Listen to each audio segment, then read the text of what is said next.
There is a kind of quiet that only exists at home.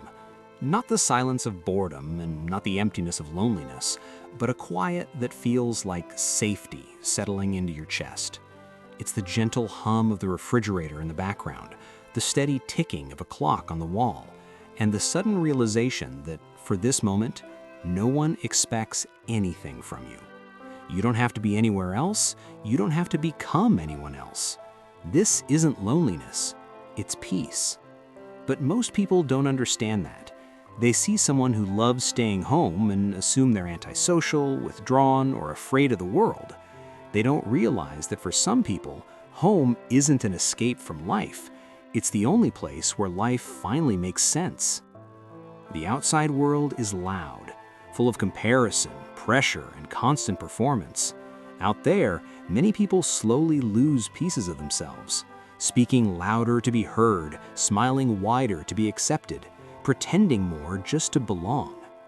So they build an inner world instead, a softer place, a slower one, a world where mistakes are allowed and silence is kind. That's when home becomes more than just a place. It becomes a sanctuary. Psychologists say that people who love staying home often have a high sensitivity to external stimuli. Their minds process the world more intensely. Bright lights, loud sounds, crowded conversations, all of it can feel overwhelming. So the quiet of home isn't avoidance, it's balance. It's the nervous system finally whispering, "You can rest now." But it goes deeper than overstimulation. Home is the one place where the mask can come off. The social version of you, the one that knows when to laugh, what to say, how to fit in, quietly dissolves the moment the door closes. What's left is the real you, unfiltered, unpolished, free from the need to impress. It's strange how a person can be surrounded by people all day and still feel invisible. Yet the moment they're home, sitting by a window with a cup of tea, they finally feel seen by themselves. That's the quiet magic of solitude. It isn't isolation, it's intimacy with your own soul. Our culture celebrates noise, busyness, constant visibility. We treat silence like something suspicious and stillness like laziness. But there is strength in people who know how to be alone without feeling lonely. They understand that fulfillment doesn't always come from motion. Sometimes it comes from pausing.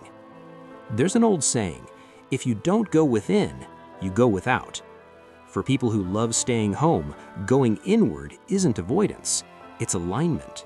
It's how they recover, reflect, and reconnect. Because when you're always surrounded by people, your identity starts to fracture. You become a different version of yourself for every audience. But at home, you are whole. Of course, there's a fine line between solitude and withdrawal. Even the most introverted souls need connection. And here's the paradox. People who cherish being home often form deeper relationships, not shallower ones. They value presence over performance.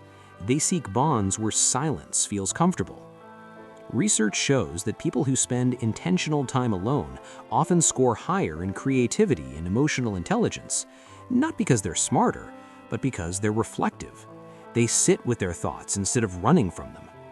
Think about your clearest moments, your biggest realizations. They probably didn't happen at a crowded party, but in the shower, late at night, or during a quiet moment when no one else was around. That's the hidden power of staying home. It gives your mind the space to speak clearly. Yet many people who love being at home carry quiet guilt. They worry they're missing out, that life is happening somewhere else. Social media only deepens that illusion. But the truth is, everyone is chasing peace. For some, peace looks like movement. For others, it looks like stillness. In ancient times, people retreated to mountains and caves to find clarity. Today, they do it in bedrooms, reading corners, small apartments filled with plants, music, and silence. Home has become the modern temple. Science supports this too. At home, the body enters a low-threat state. Stress hormones decrease, the guard comes down. That's why emotions often rise in quiet moments. It's not weakness, it's healing. And while some may say you need to get out more, they don't understand that staying home doesn't mean doing nothing. Some of the deepest growth happens there: reading, reflecting, dreaming, rebuilding. People who love staying home aren't avoiding the world, they're preparing for it. They recharge, recenter, and return calmer than before. Perhaps that's why homebodies often have rich inner lives. In solitude, imagination blooms. Beauty appears in ordinary moments: sunlight on a wall, dust dancing in the air, distant laughter drifting through thin walls. It's a quieter kind of happiness, one that doesn't demand attention, one that doesn't need to be explained. It simply exists, and sometimes that is more than enough.